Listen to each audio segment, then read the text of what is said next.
So this is the second of two parts to a conversation I had with my son-in-law, Ryan. In this part of the discussion, we kind of veered off into a discussion of finances in the broader scope of life and trying to put finances in perspective.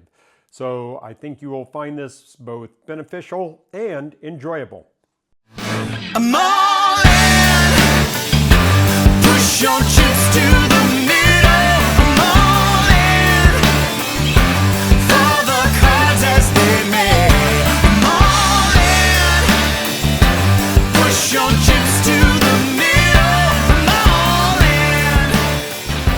Go broke or get paid. Welcome back to Parenting for the Long Run.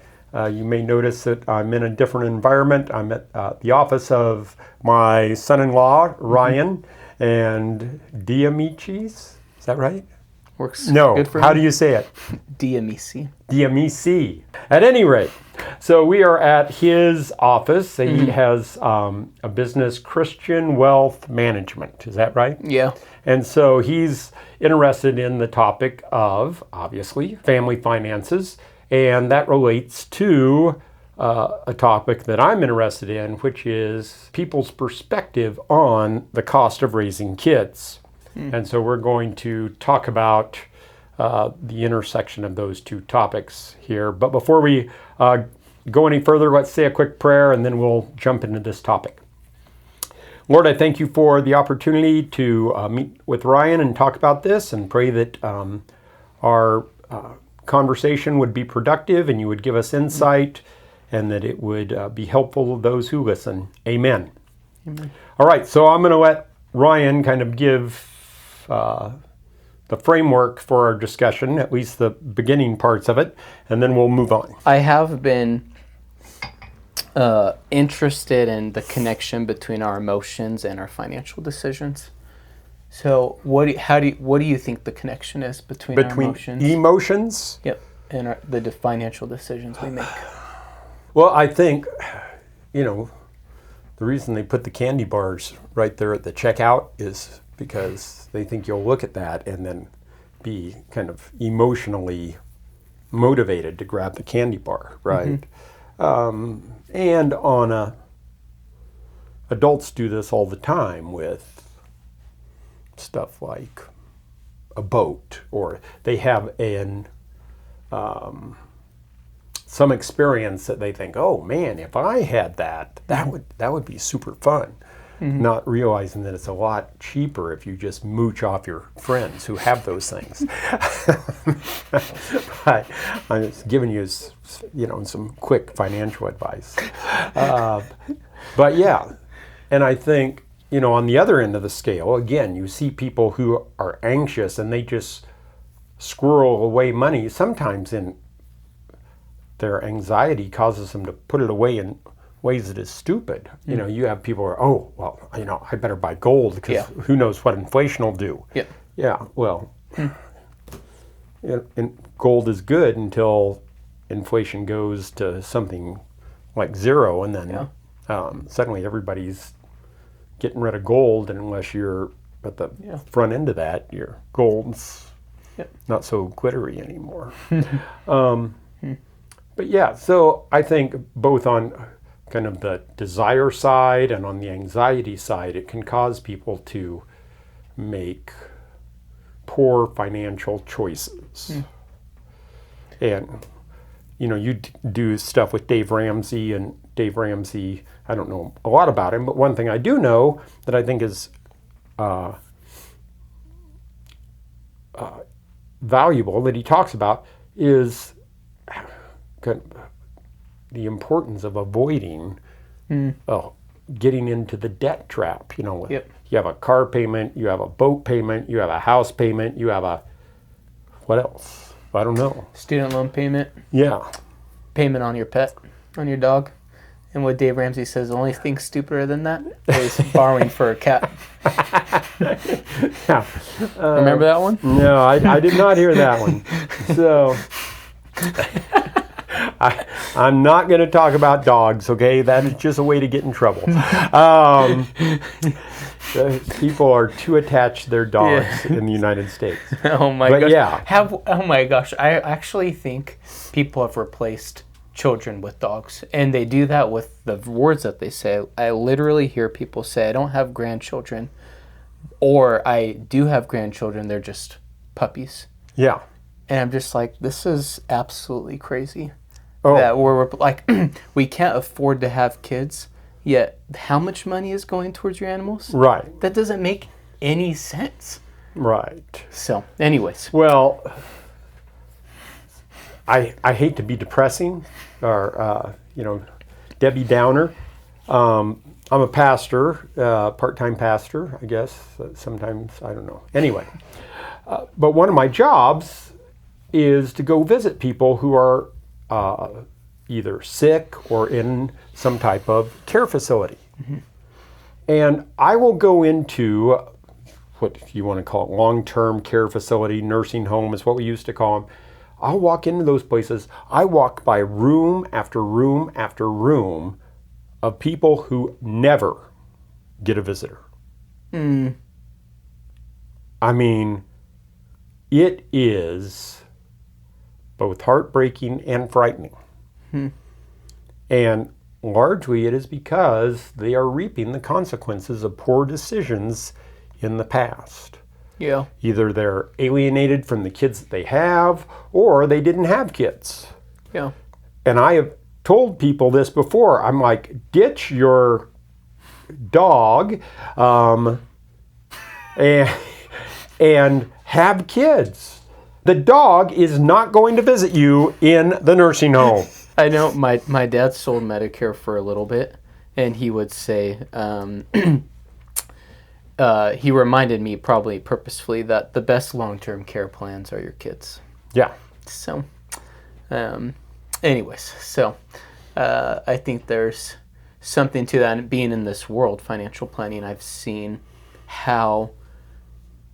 when people that love their parents and when parents love the kid back, how that they navigate that time, and it's pretty cool.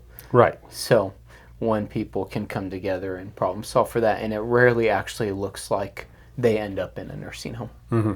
So they find other solutions. So it sounds like you think your emotions do impact your financial decisions. Oh, yeah.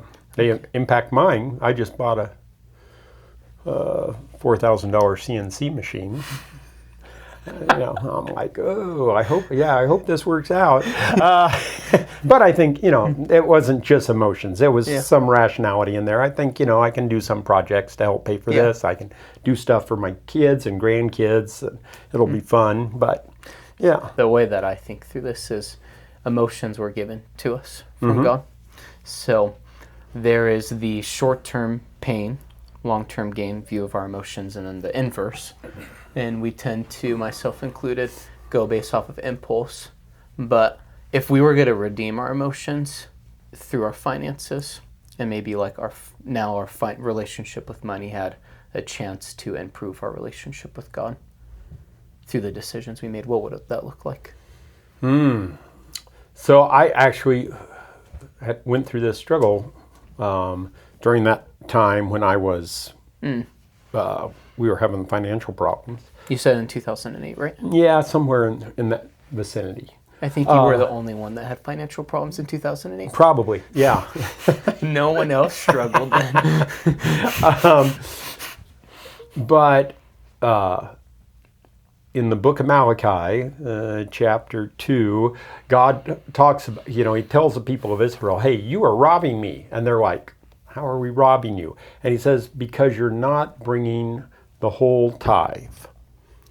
And you're giving me, like, you promise a lamb to me, but instead of giving that lamb, you give one that is blemished or lame or something like that. And he says, how about if you give that to your governor? Go give that to the king. See what he thinks of you. And that, hit me like a ton of bricks. And I realized I was not putting God first in my finances because of my anxiety over financial problems. And so I had an online business at the time, and like I think my cheapest product, I made $30 on that. And so, I mean, if I made $30 on that, I immediately I put $3 in the offering. I just had to get to that point where I would do that. And thankfully, my wife she's willing to give much more than 10%. And she's always, I think we ought to give something to so-and-so, you know. Okay, yeah, I guess now I'm at that point. And so placing or emphasizing God's priorities actually really helped me, and it also helped our finances. God says, you know, put me to the test. See if I won't open the gates of heaven and, you know, rain down blessings on you. Now, that doesn't mean that there's blessings are all going to be financial. Yeah. But there is kind of built into that the idea that, hey, I am going to take care of you. Yeah. Yeah, I often think in my conversations when we talk about money that money is, I'll try to recite this mostly for myself, that money is the most superficial thing that we could talk about. It's like out of everything else that we could talk about, money is the most superficial part of it. It's a tool that allows us to do things, but everything else, on anything that you can't put on a balance sheet for the most part is the valuable things. The stuff you can throw on a balance sheet tends to not have as much value. What was your first memory for money? My first memory for money? Yeah, or what was your first money memory? Wow, I'm not sure. I mean, I remember my dad was buying a city lot in the city of Page, Arizona. Okay. And we went down to the credit union. I think the lot costs $300. It's hard to believe that you could buy a city lot for $300. And he let me carry the $300 as we rode our bikes for him to go buy it. And I was like, wow, this is like such weighty responsibility, you know. How old were you then? Probably 6, maybe 7, you know.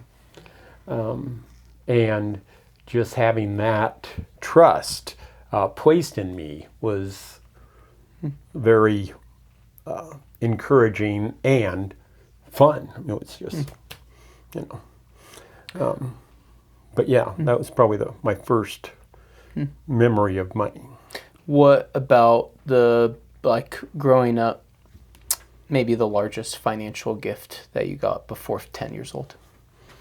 Largest financial gift before 10 years old? I was with my dad. This wasn't a gift. This was a find. I was with my dad, and we were digging up some fruit trees that we were going to transplant, and I found $20. Whoa. Yeah. I'm like, whoa. Now, see, this is 1972. I mean, you know, so $20 back then, that'd be like finding probably close to a $100 bill today. That was like big deal. Yeah. What did you do with it? I hung on to it for a long time. I'm not sure what I spent on it. Did you tell your dad? Oh yeah. That you found it? Okay. Yeah. And I'm not sure what I did with it, but you know. And then I was in 4-H, and I sold a lamb, and I got like $100 for my lamb or something. And it's like, wow, you can make money doing stuff, you know. I mean, so yeah, those were important lessons. How old were you when you did 4-H? 12, I think. Okay. So something like that. What was the first stressful financial memory you have? First stressful financial memory. Well, I remember floating a check one time. That was kind of stressful for me. Floating a check means you're writing a check for amount you don't have? Or? Yes. Okay. So I was supposed to get paid like on Tuesday, and it was Friday, and I wanted to go home, drive home, but I didn't have the money in my bank account. My dad was like, just write the check. It is not going to clear. And I was like, but he was right. It didn't clear. And Like it didn't clear before. Yeah, before I was able to get my deposit made. How old were you then? I was in college, so it would have been 20 years old. That was the something like that. first. Okay. So, and that's not very big. I mean, a tank of gas at the time was $20, but, you know.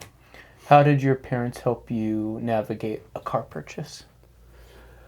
Well, they emphasize buying used cars.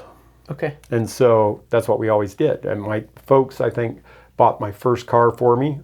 It was a 1972 Toyota Celica. Man, I wish I still had that car. It was very quick and it was fun to drive. But, and then from that point on, I just bought used cars. I've always bought used cars. And a Prius is on the list of cars to get, right? Right, yes. I have been looking for a used Prius because I can't think of why I would do that. But, yeah, if I wanted to, no, I just can't imagine driving a Prius. Sorry. It's okay. He drives a Prius, that's why he says that. Person. I do tell people they will experience more humility buying a Prius. Oh, yes. I have no doubt of that. So, I had, when we first got married, we moved to Boulder, Colorado. I'd been there before. And my car was not there. I can't remember how, we drove a van up or something to bring our stuff up. And we didn't have a car. My brother gave me what he affectionately called the $50 car. He had bought this car from a seminary student for $50, and it burned oil almost as fast as it burned gas. And the seat, if you were sat in the front driver's seat, you would have sunk down and your rear would have been on the floor because the springs were all shot. So he put a 2x6 across the front seat, and that's what you sat on to drive this car. And my bride of 2 months and I drove around Boulder, Colorado in that car for a while. That's when I knew I had a good woman.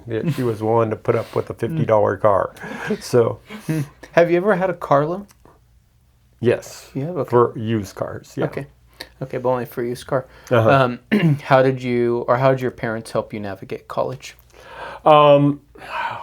College is a different thing, right? So when I started college, I think tuition was $300 a semester. Okay. And my dad had put six of us through, six of us had gone to Northern Arizona University, and almost everyone had lived in the same single-wide mobile home. And so he rented that out when we weren't in school, and then when we were in school, we lived there and we paid the lot rent and the utilities. And so that cut down on living expenses significantly. And I think my mom paid my tuition, so she paid $300, so $600 a year, and then I was responsible for everything else. I must have missed it. For how long did they pay for that? Because you also got education after. Right. That was just for 4 years. For the 4 years, okay. And then after that, I just worked in the summer and worked in the school year, and I took out one student loan for $7,000, and that got me through 5 years of graduate school. Did you get a PhD in economics? Yeah. Okay, wow. So You had to write a paper, right? I did have to write a dissertation? paper. Wow. I had to write a couple papers, but yes, I had to write one big one. Yes, that's what I meant to say. Yeah. Okay. When your kids were ready to drive, how did you help them navigate? Well, we had, for a long time, I guess we did have two vehicles. And then I bought a Subaru, that car was a disaster. But, and we ended up giving that car to Rachel, your wife. And she used that for a good portion of her college career. But that was the only car we bought for our kids. Okay. After that, I would go help them look for a used car. Okay. And I think we were pretty successful at that. So you helped your kids buy the car, not financially, but just making the decision of what type of car to get. Right. Was there like, what were the metrics you were looking for in a used car? Usually it was either a Honda or a Toyota. Okay. Only because, of reliability issues. I was growing up, if you had a car with 100,000 miles on it, it was done, right? Now cars, they just go forever. And so basically, it's, the car may have 150,000 miles on it, but, if it's in good shape, if there are cues that you can look at with the owner, right? So there was we had to get a 10-passenger van because we had all these kids. And there was this car that was in the paper forever and a day. It was a 1990 Chevy 10-passenger van with a 454 engine, which nobody wants because it's too big, and a 3-speed heavy-duty transmission. And finally I thought, I'm just going to go look at that van. And it had like 170,000 miles on it. And I go into the guy's garage, and he has all these bolts in individual little blue containers separated by size and, thread pitch and all this stuff. I'm like, okay, we're buying that van. I mean, you can kind of, take cues like that from people, right? That's a good way to think about it. Okay, so what about when your kids started going to college? How'd you help them decide whether or not they should go? Because not everyone has gone. Right. Not everyone has gone. Well, Most. let's see. Most of them have, yeah. But Was there not all pressure? do a 4-year degree, right? So I guess 8 of the 10 have gotten 4-year degrees.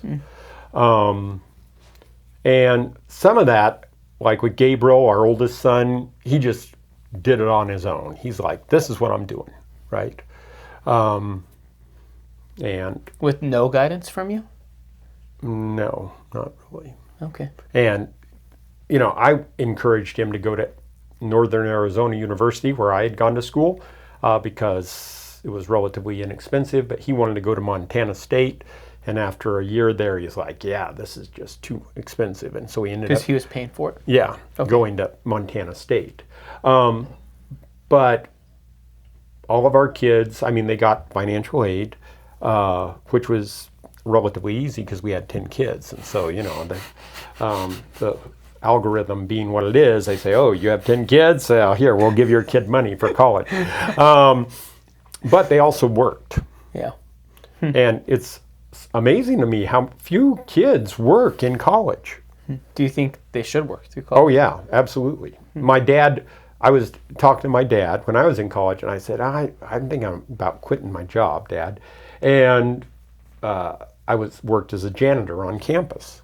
And he said, probably if you quit your job, your grades will go down. Because you think, oh, I have all this time on my hands, and so you don't manage your time properly, and suddenly you're like, oh, I have that assignment due tomorrow. Yep. But if you're working and you have a schedule, it's much easier to be disciplined in those things.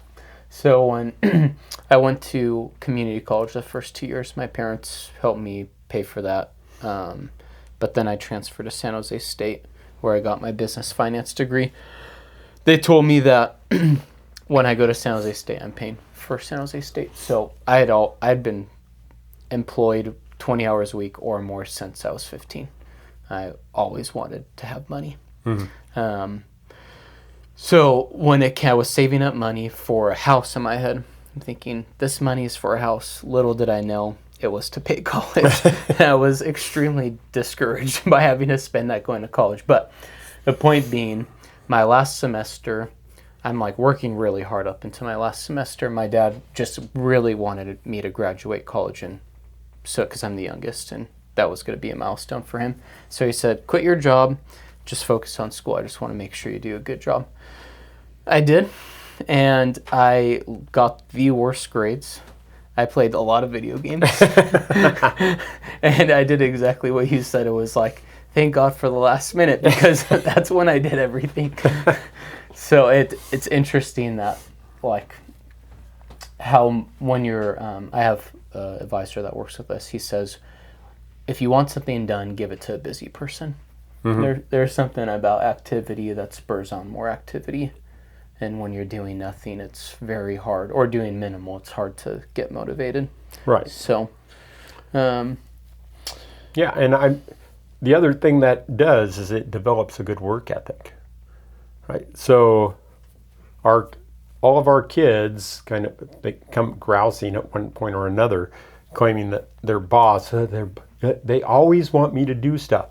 They always want you to do stuff because you get stuff done, right? You're used to working, and so you figure out, how am I going to solve this problem? So it's it's a good problem to have. yeah. So what about so we talked about your experience with your parents helping you navigate bigger financial decisions, and then how you've helped your kids. If you're going to try to just summarize a principle that you'd want your kids to remember. Yeah, I think probably, like we've kind of alluded to this, but focus on not on things that are temporal, but on things that are eternal. Right? And so if you do that, then a lot of stuff falls into place.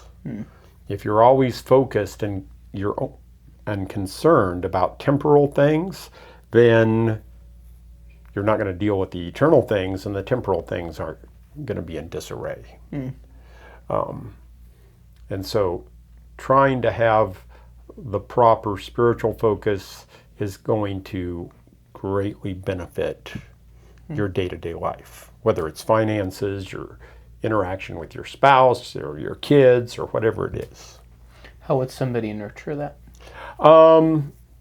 The primary way is, well, you need to be in a church, involved in a church, not just going to the church.